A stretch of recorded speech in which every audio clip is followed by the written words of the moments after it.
While the strategy is a simple idea, we retain ownership, we step back from operations. Executing that strategy requires thoughtful and intentional planning. You need to think about it even 5, 10 years in advance to make sure that you've taken the time to set up the right people, the right processes, the right systems, and the right protection strategies. So finally, the last thing to think about, one of the major disadvantages.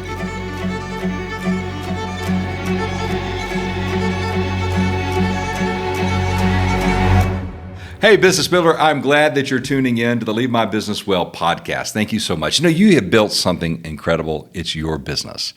And today we're going to talk about an amazing exit strategy, which is where you get to step back from running the day-to-day business and retain ownership as a passive owner.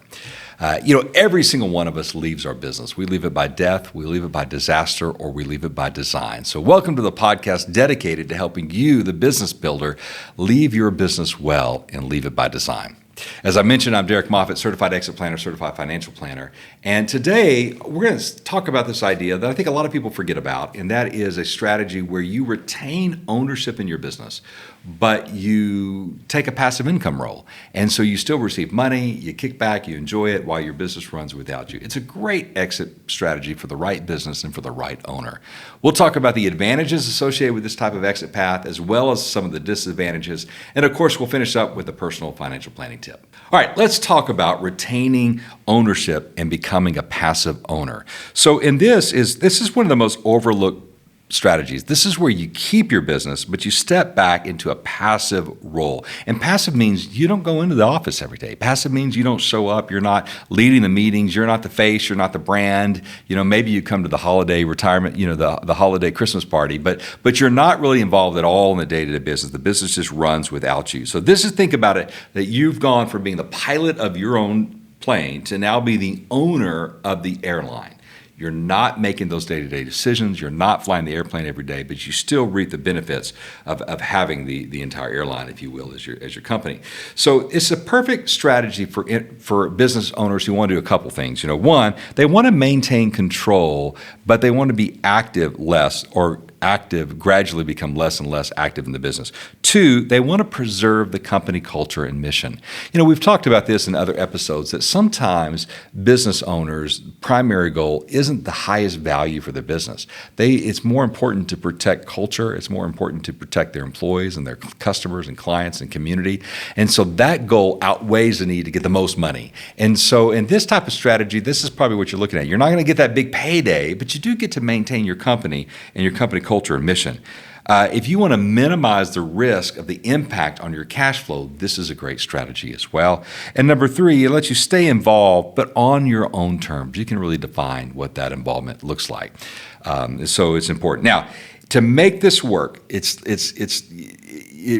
like driving a car, not a go-kart here. You got to have a self-driving car. It's got to drive without you. That's the key.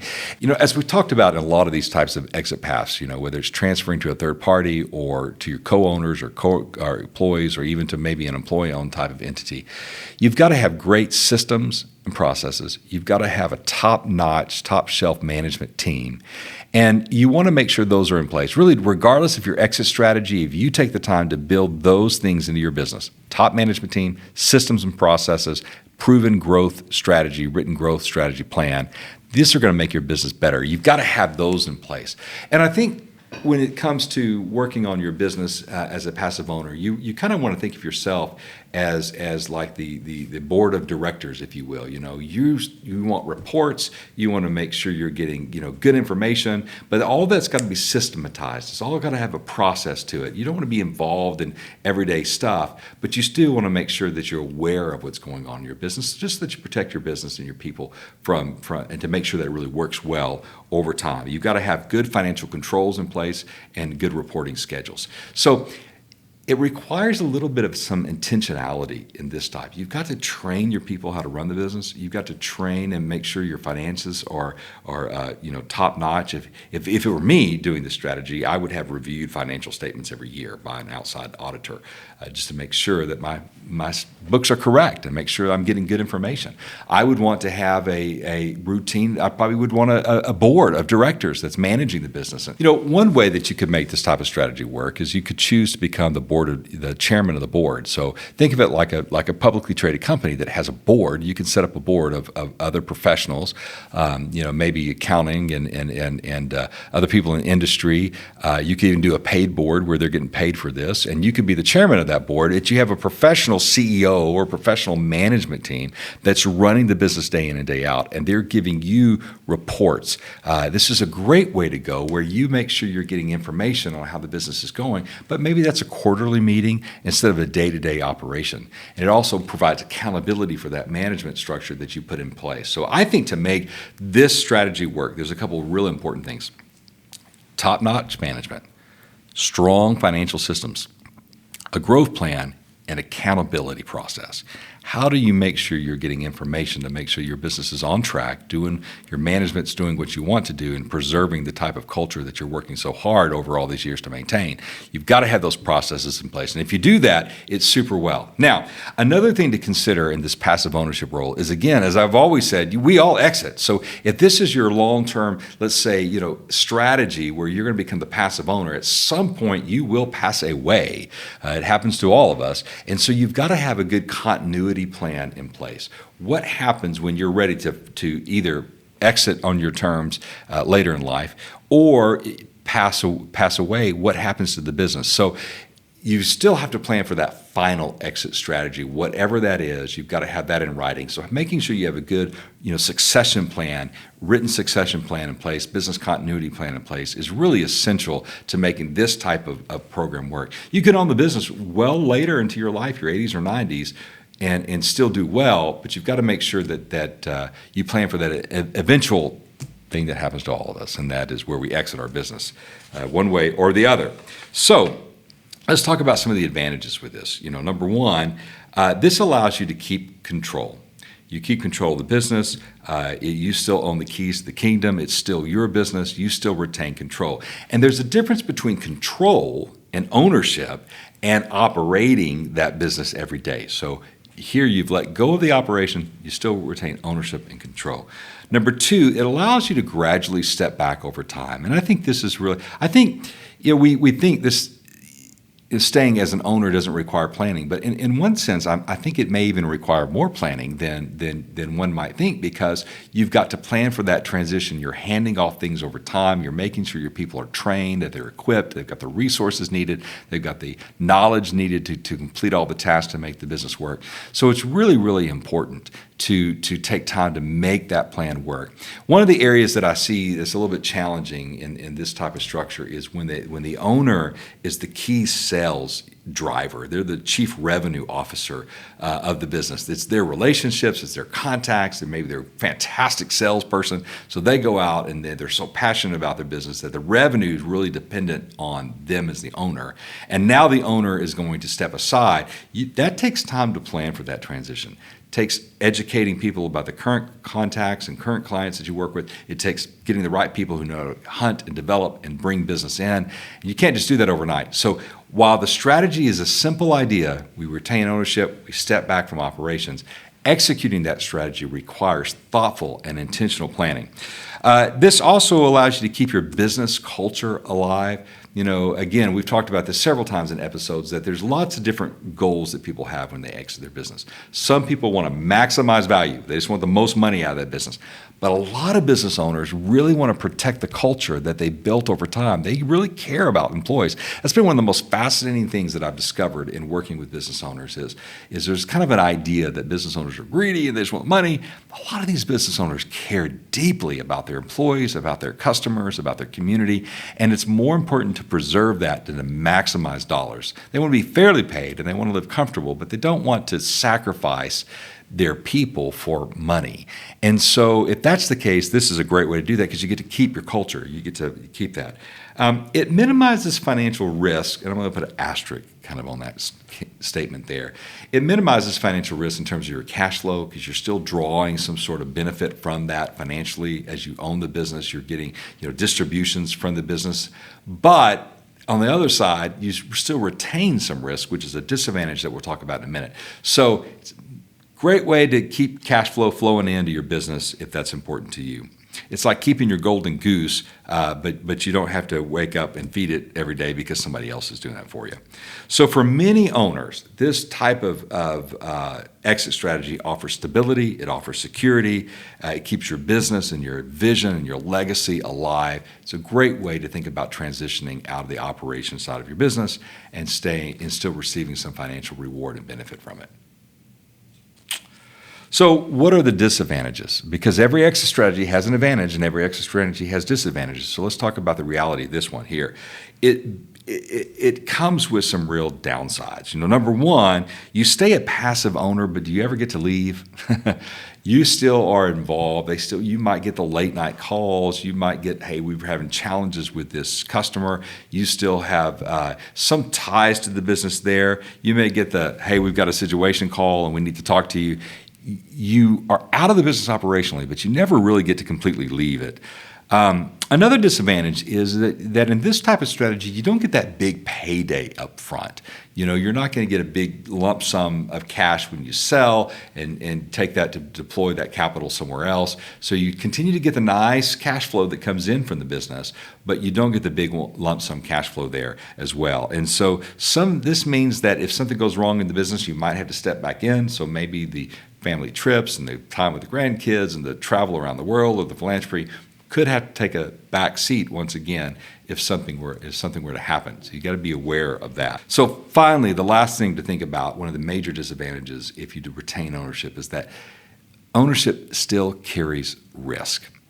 Most of us as business owners have 70 to 90% of our business, our net worth, tied up in our business. We still retain that situation, as well as other financial risk. There's lawsuits risk. There's always risk of the economic risk, recessions, and there's competition. All the risk you have right now in your business, when you stay as a passive owner, you retain all those risks. So I think it's really important here that you do careful and intentional planning way ahead of time if this is going to be your chosen pathway. You need to think about it even 5, 10 years in advance to make sure that you've taken the time to set up the right people, the right processes, the right systems, and the right protection strategies. How do you protect your family if something were to happen to you? If something were to happen to the business, how do you make sure they're protected? Also, making sure you have a good continuity plan and a good business succession plan clearly defined is really, really essential to make this type of strategy work. Because again, we all leave our business. We leave it by death, disaster, or design.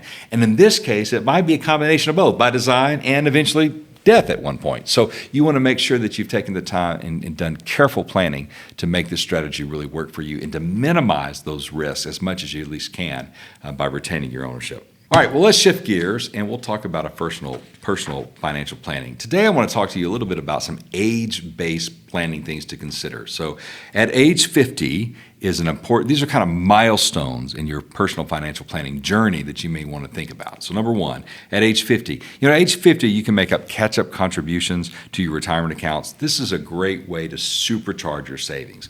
Age 50 it's mainly because I'm over 50. This is a beautiful age to be in, right? A couple of reasons why. One, most of our incomes are probably the highest that they've ever been. We've spent our life building our businesses and our careers, and our income is the highest it's been.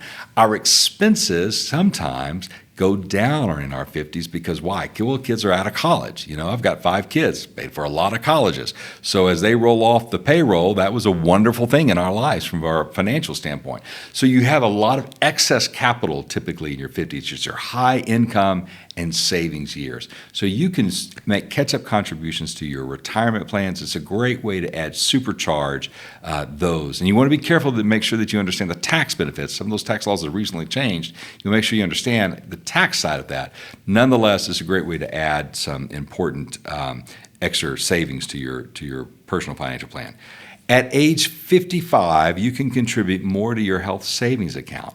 This is a way to add some extra ammo to your future health fund and fund future health needs. So, as we age, our health needs become more and more expensive for us.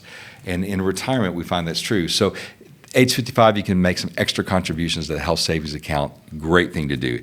Age 59 and a half, this is that magic number where you can start taking withdrawals from your qualified retirement plans, Roth IRAs, without paying an extra penalty. Still taxes may be due, but those penalties go away. So I'm not saying you should do that or shouldn't do that. You should just know at age 59 you've got that option. Work with your financial planner to begin to think about, what does my income stream sources look like at retirement, and where's the most tax-efficient way to take that money and create that income that I'll need at retirement. Age 59 and a half is a good time to start really looking at that in detail and working on that plan. So again, to kind of summarize up, there are 3 age 50 in your 50 milestones. At age 50, you can make catch-up contributions to retirement plans. Age 55, you can make extra contributions to your health savings account. Age 59 and a half, you can start taking penalty-free withdrawals from various retirement accounts.